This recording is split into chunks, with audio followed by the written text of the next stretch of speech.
एक वीडियो बनाया था 2-3 दिन पहले, कर्म और भाग्य के बारे में। और मैंने ये बोला था कि भई बुद्धिज़्म में तो ये कहते हैं कि कर्म ही है प्रधान। आप जैसा कर्म करेंगे वैसा आपका भाग्य बनेगा और जैसा बोएँगे वैसा काटेंगे। तो अभी इस जन्म में जो भी परिस्थितियाँ हैं, वो पिछले कर्मों से पिछले कर्मों को अगर आप बीज मान लें, तो जो हमने बीज बोए उसका हमें फल मिल रहा है, अच्छा या बुरा। तो फिर कुछ लोगों को ये जिज्ञासा हुई कि तो फिर ईश्वर क्या है? हम जो कहते हैं कि भई ईश्वर की मर्ज़ी होती है, "thy will O God not mine be done." बहुत सारी प्रार्थनाएँ हैं कि हे ईश्वर तेरी इच्छा पूरी हो मेरी नहीं। तो उसका और ये जो हम बोल रहे हैं कि भई आप अपने ही कर्मों से अपना भाग्य बनाते हैं, इनका क्या संबंध है आपस में? तो ये शायद कन्फ्यूज़न है कर्म के बारे में। अगर आप सोचते हो कर्म का मतलब है हम अपनी इंद्रियों से ये बाहर के जगत में जो-जो करते हैं पराक्रम, तो वो तो भई हुआ ये शरीर वाला। वो कहते हैं ना मनसा वाचा कर्मणा। कर्मणा जब बोलते हैं उनका मतलब होता है ये बाहर के जगत में इंद्रियों से जो हम करते हैं। वाचा मतलब वाणी से जो करते हैं। लेकिन मन के कर्म अगर हम सोर्स पे चले जाएँ कि भई कोई भी इम्पल्स आता है कुछ भी करने का, वो पहले मन में आता है।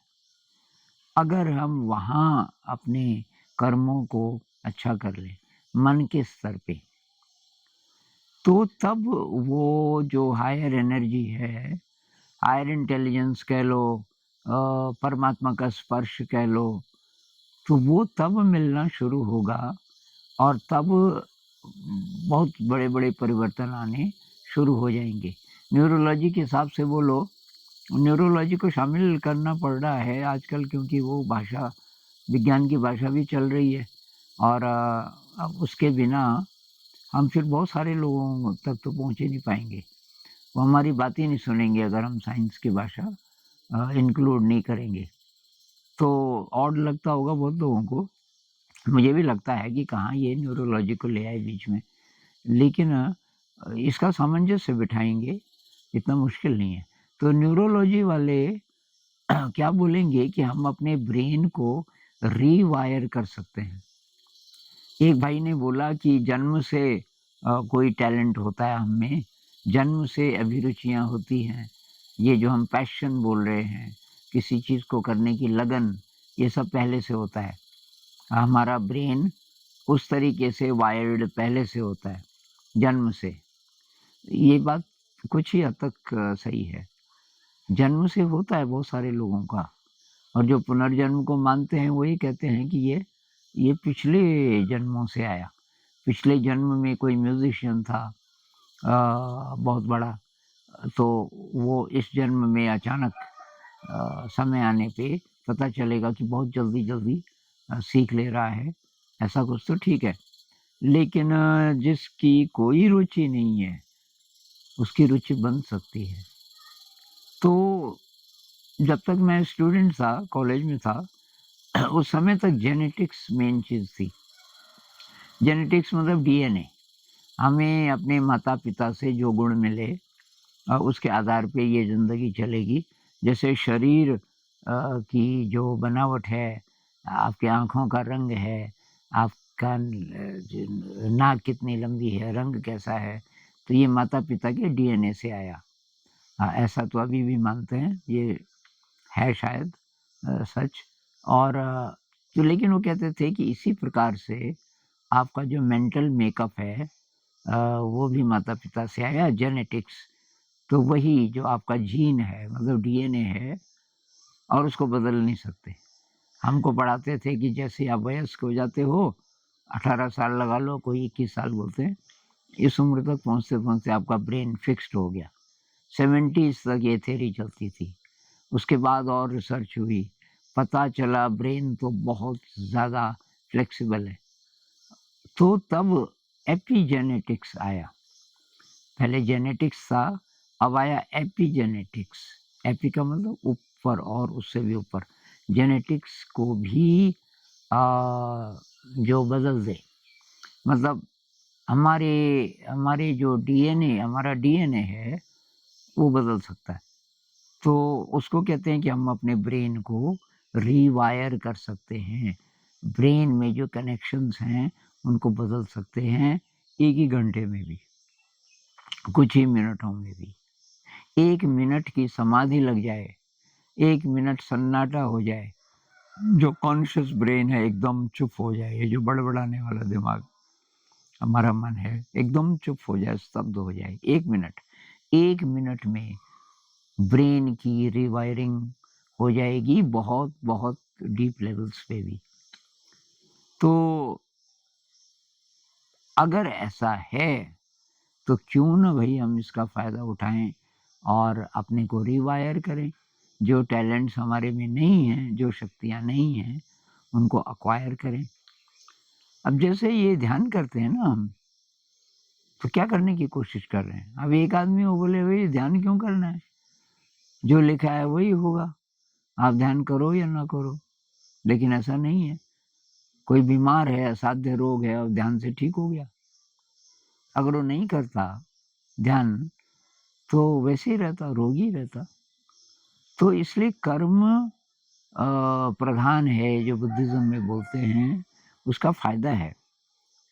और हम अपने ब्रेन को भई बदल सकते हैं।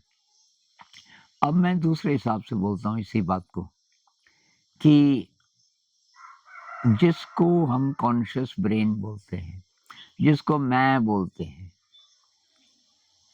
वही ये जो मन है, जो बाधा है, क्योंकि वो बड़बड़ाता रहता है, अपनी एनर्जी को खर्च करता रहता है फालतू की सोच में। अगर वो फालतू सोचना बंद कर दे, ज़रा चुप हो जाए, तो तब उसका जो अटेंशन है, वो अंदर की तरफ हो जाता है, अपने ही विराट वाले इलाके की तरफ ज़रा-ज़रा रिसेप्टिव हो जाता है, मतलब। क्योंकि वो बड़बड़ाता है तो बाहर की दुनिया के बारे में। अब बड़बड़ाना बंद हो गया, मतलब उसमें ज़रा जगह बनी। जगह बनी और थोड़ा-सा अंतर्दृष्टि पैदा हुई, थोड़ा-सा वो अपने ही अज्ञात हिस्से की तरफ देखने लग गया, जिसको कि कोई सबकॉन्शियस बोलते हैं, कोई अनकॉन्शियस बोलते हैं, और गहरे चले जाओ, कोई इसको हायर सेल्फ बोलते हैं, कोई कॉस्मिक कॉन्शियसनेस बोलते हैं, और उसी को हम गॉड भी बोल सकते हैं, या गॉड के जितने भी कोई भी नाम आपको पसंद है। तो वो जो शक्तियाँ हैं हमारी, वो उस इलाके में हैं, और उनको रिसीव करने के लिए ये जो हमारा कॉन्शियस ब्रेन है, ये तैयार होना चाहिए। ये सारी जो आध्यात्म में बातें आती हैं ना, मेडिटेशन है, साधना है, अच्छे कर्म करो, पारमिताओं का अभ्यास करो, शील का पालन करो, दूसरों की हेल्प करो, वगैरह-वगैरह। ये सब काहे के लिए? मन को मन को थोड़ा-सा अच्छा बनाने के लिए, रिसेप्टिव बनाने के लिए। मन भई अपना कूड़-कबाड़ ज़रा साफ करे, मेहमान आने वाले हैं, वो बैठने के कहाँ बिठाओगे? अभी भगवान जी आ जाएँगे, अल्लाह जी आ जाएँ, अब बोलेंगे हाँ जी, कहाँ बैठना है? मैं आ तो गया, तो प्रार्थना कर रहा था, और हमारे बैठने की जगह ही नहीं है, घर में सब कूड़ा-कचरा भरा हुआ है। कुकर्मों का, गलत कर्मों का, अच्छे कर्म तो किए ही नहीं। तो इसलिए साफ करना उसको ज़रूरी है, सफाई ज़रूरी है। सफाई से मेरा मतलब, जैसे मेडिटेशन में बीच-बीच में शांत हो जाता है मन। किसी कला में जब हम दूसरों की मदद करते हैं और ज़रा अंदर खुशी होती है। तो ये कोई असहाय आदमी है, बहुत बुखार है, हॉस्पिटल नहीं जा पा रहा, आप उसको ले जाते हो, दवाई-दवाई दे देते हो, ज़रा खुशी होती है अंदर। तो उन क्षणों में मन ज़रा अच्छा हो जाता है। तो मन जब अच्छा हो गया, तो तब आपका जो हायर सेल्फ है, या कह लो कि आपकी जो विराट शक्तियाँ हैं, ज़रा करके हम उनको रिसीव करना शुरू कर सकते हैं और ये अभ्यास करते ही रहेंगे, तो एक क्षण ऐसा हो सकता है कि कॉन्शियस ब्रेन और आपका जो अनकॉन्शियस है या हायर सेल्फ है, या समझो कि हमारे में और परमात्मा के बीच जो आवरण है, वो आवरण काहे का है? ये फालतू सोच विचार का। और तो वो हट गया अगर थोड़ी देर भी, तो हम परमात्मा के स्पर्श में आ गए, परमात्मा के कॉन्टैक्ट में आ गए। और न्यूरोलॉजी के हिसाब से बोलें कि भई हमारा ब्रेन इतना रीवायर हो गया, इतना ऑर्डर्ड हो गया कि वो बहुत हायर इंटेलिजेंस को अब रिसीव कर सकता है। जितना रिसीव करेगा, उतना फिर रिवायर होता जाएगा। तो दोनों बातें सही हैं। आप ये बोलो कि सब परमात्मा की मर्ज़ी है, हाँ, पर है कहाँ परमात्मा? तो सॉरी, मुझे खाँसी आ गई थी। तो परमात्मा कहाँ है? अगर आप बाहर मानते हो, तो भी चलेगा। भक्ति भाव से आप लीन हो और अपनी ज़िंदगी में बार-बार स्मरण करते हो सोते-जागते किसी शक्ति का, चाहे आप उसको बाहर मानो। लेकिन अगर आप उसको अपने ही अंदर मानते हो, अपना ही हिस्सा मानते हो, तो तब ये जो मेडिटेशन है और जो अच्छे कर्म हैं, पारमिताओं का अभ्यास है, शील का पालन है, ये फिर बहुत इम्पोर्टेंट हो जाता है। तो कुल मिलाकर के बात ये हुई कि भई वर्तमान क्षण में कैसे हम अच्छे तरीके से रहें, वर्तमान क्षण में कैसे लगातार तैयारी करते रहें, मन को साफ करते रहें और अच्छे कर्मों से अपने ब्रेन को रीवायर करते रहें। तो ये बहुत विराट विषय है, इस पे और बातचीत करेंगे। आज के लिए नमस्कार।